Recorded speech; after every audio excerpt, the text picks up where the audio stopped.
श्रीदरिद्रनाशन विष्णुस्तोत्रम् नरं नृसिंहं नरनाथमच्युतं प्रलम्बबाहुं कमलायतेक्षणं क्षितीश्वरैरर्चितपादपङ्कजं नमामि विष्णुं पुरुषं पुरातनं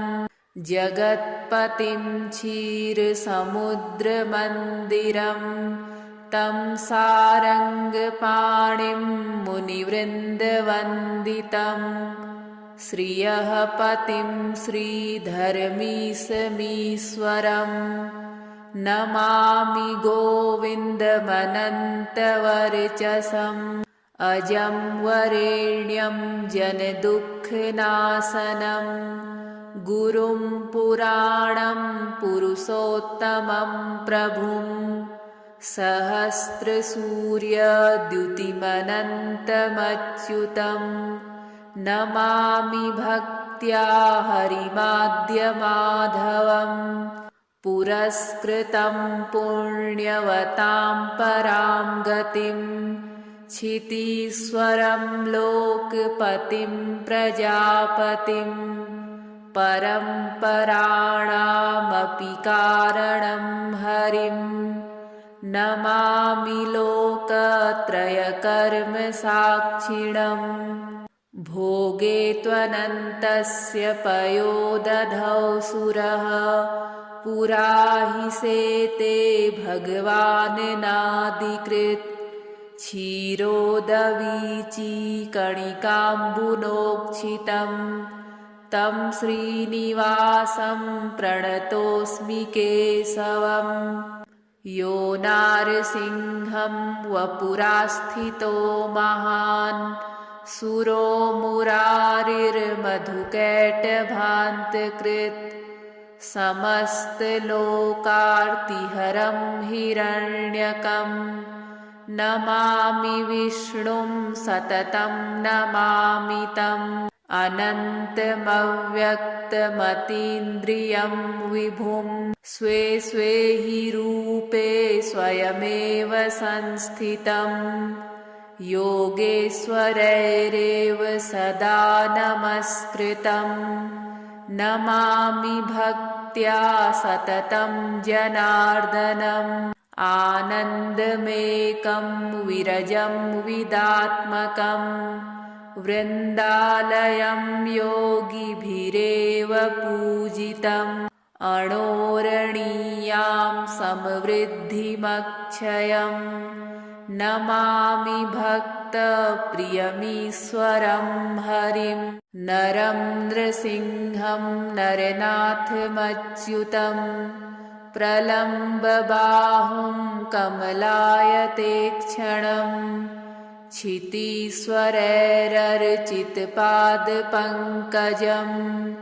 नमामि विष्णुं पुरुषं पुरातनं जगत्पतिं क्षीरसमुद्रमन्दिरं तं सारङ्गपाणिं मुनिवृन्दवन्दितं श्रियः पतिं श्रीधर्मीशमीश्वरं नमामि गोविन्दमनन्तवर्चसम् अजं वरेण्यं जनदुःखनाशनं गुरुं पुराणं पुरुषोत्तमं प्रभुं सहस्रसूर्यद्युतिमनन्तमच्युतं नमामि भक्त्या हरिमाद्यमाधवं पुरस्कृतं पुण्यवतां परां गतिं क्षितीश्वरं लोकपतिं प्रजापतिं परम्पराणामपि कारणं हरिं नमामि लोकत्रयकर्मसाक्षिणं भोगे त्वनन्तस्य पयोदधौ सुरः पुरा हि सेते भगवान् नादिकृत् क्षीरोदवीचीकणिकाम्बुनोक्षितं तं श्रीनिवासं प्रणतोऽस्मि केशवम्। यो नारसिंहं वपुरास्थितो महान् सुरो मुरारिर्मधुकैटभान्तकृत् समस्तलोकार्तिहरं हिरण्यकं नमामि विष्णुं सततं नमामि तम् अनन्तमव्यक्तमतीन्द्रियं विभुं स्वे स्वे हि रूपे स्वयमेव संस्थितं योगेश्वरैरेव सदा नमस्कृतं नमामि भक्त्या सततं जनार्दनम् आनन्दमेकं विरजं विदात्मकं वृन्दालयं योगिभिरेव पूजितम् अणोरणीयां समवृद्धिमक्षयम् नमामि भक्तप्रियमीश्वरं हरिं नरं नृसिंहं नरनाथमच्युतं प्रलम्बबाहुं कमलायतेक्षणम् क्षितीश्वरैरर्चितपादपङ्कजम् नमामि विष्णुं पुरुषं पुरातनम् जगत्पतिं क्षीरसमुद्रमन्दिरं तं सारङ्गपाणिं मुनिवृन्दवन्दितम् श्रियः पतिं श्रीधर्मीशमीश्वरम् नमामि गोविन्दमनन्तवर्चसम् अजं वरेण्यं जनदुःखनाशनं गुरुं पुराणं पुरुषोत्तमं प्रभुं सहस्रसूर्यद्युतिमनन्तमच्युतं नमामि भक्त्या हरिमाद्यमाधवम् पुरस्कृतं पुण्यवतां परां गतिम् क्षितीश्वरं लोकपतिं प्रजापतिं परम्पराणामपि कारणं हरिं नमामि लोकत्रयकर्मसाक्षिणम् भोगे त्वनन्तस्य पयोदधौ सुरः पुरा हि सेते भगवान्नादिकृत् क्षीरोदवीचीकणिकाम्बुनोक्षितं तं श्रीनिवासं प्रणतोऽस्मि केशवम् यो नारसिंहं वपुरास्थितो महान् सुरो मुरारिर्मधुकैटभान्तकृत्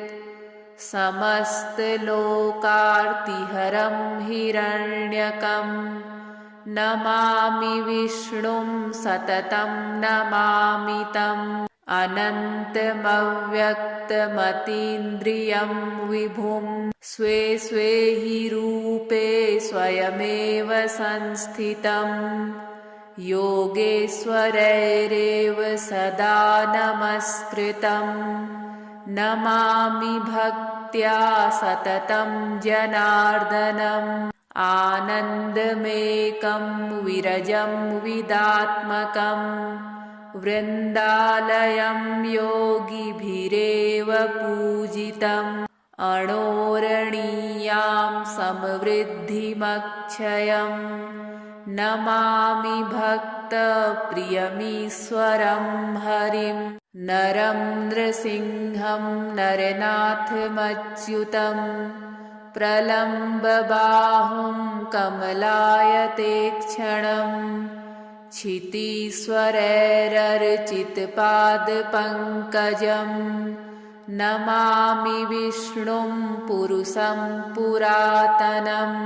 जगत्पतिं क्षीरसमुद्रमन्दिरं तं सारङ्गपाणिं मुनिवृन्दवन्दितं श्रियः पतिं श्रीधर्मीशमीश्वरं नमामि गोविन्दमनन्तवर्चसम् अजं वरेण्यं जनदुःखनाशनं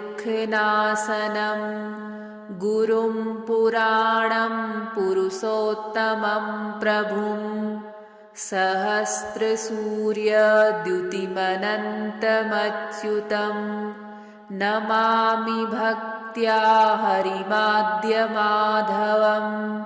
पुरस्कृतं पुण्यवतां परां गतिं क्षितीश्वरं लोकपतिं प्रजापतिं परम्पराणामपि कारणं हरिं नमामि लोकत्रयकर्मसाक्षिणं भोगे त्वनन्तस्य पयोदधौ सुरः पुरा हि सेते भगवान् नादिकृत् क्षीरोदवीचीकणिकाम्बुनोक्षितं तं श्रीनिवासं प्रणतोऽस्मि केशवम् यो नारसिंहं वपुरास्थितो महान् सुरो मुरारिर्मधुकैटभान्तकृत् समस्तलोकार्तिहरं हिरण्यकं नमामि विष्णुं सततं नमामि तम् अनन्तमव्यक्तमतीन्द्रियं विभुं स्वे स्वे हि रूपे स्वयमेव संस्थितं योगेश्वरैरेव सदा नमस्कृतं नमामि भक्त्या सततं जनार्दनम् आनन्दमेकं विरजं विदात्मकं वृन्दालयं योगिभिरेव पूजितम् अणोरणीयां समृद्धिमक्षयं नमामि भक्तप्रियमीश्वरं हरिं नरं नृसिंहं नरनाथमच्युतं प्रलम्बबाहुं कमलायतेक्षणं क्षितीश्वरैरर्चितपादपङ्कजं नमामि विष्णुं पुरुषं पुरातनं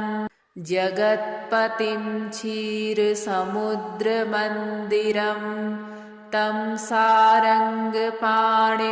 मुनिवृन्दवन्दितं श्रियः पतिं श्रीधर्मीशमीश्वरं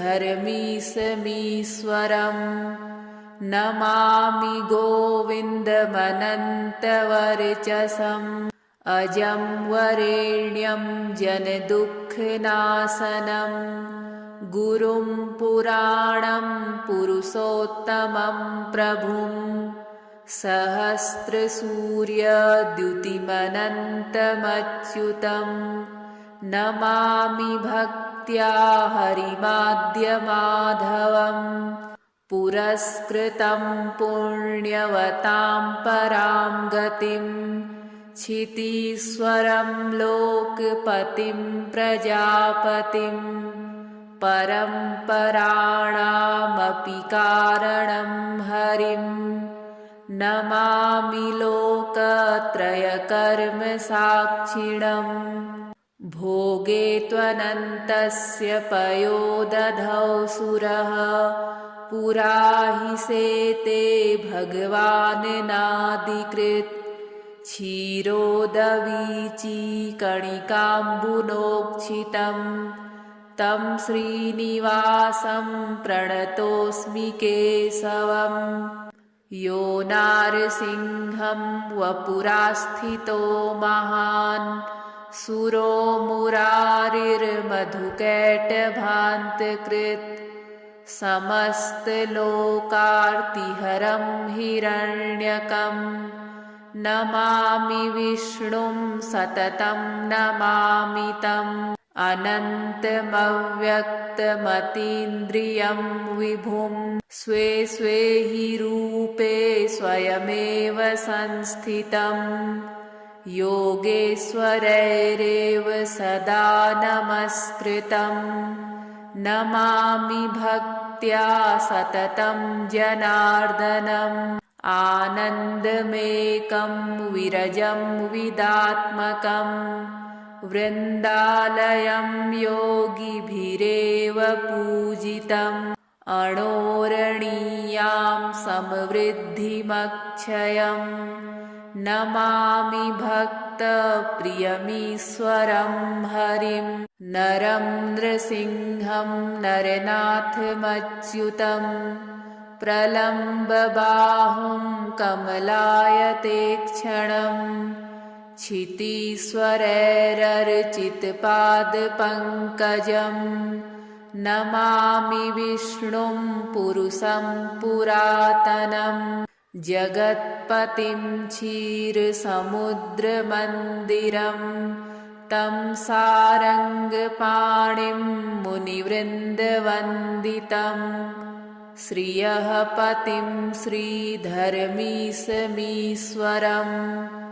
नमामि गोविन्दमनन्तवर्चसम् अजं वरेण्यं जनदुःखनाशनं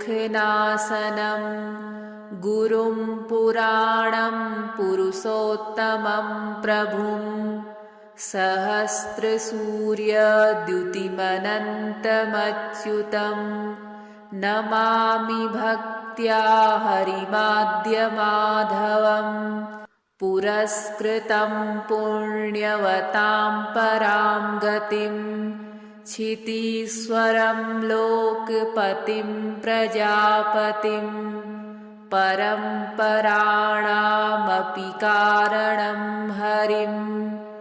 नमामि लोकत्रयकर्मसाक्षिणं भोगे त्वनन्तस्य पयोदधौ सुरः पुरा हि सेते भगवान्नादिकृत् क्षीरोदवीचीकणिकाम्बुनोक्षितं तं श्रीनिवासं प्रणतोऽस्मि केशवं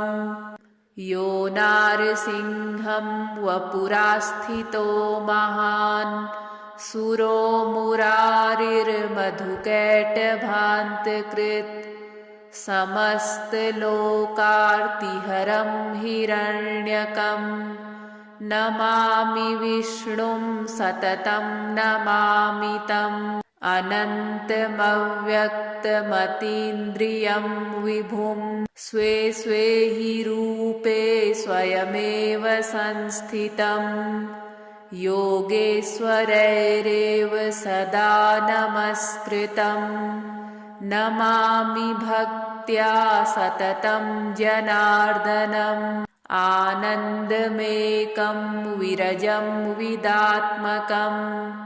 वृन्दालयं योगिभिरेव पूजितम्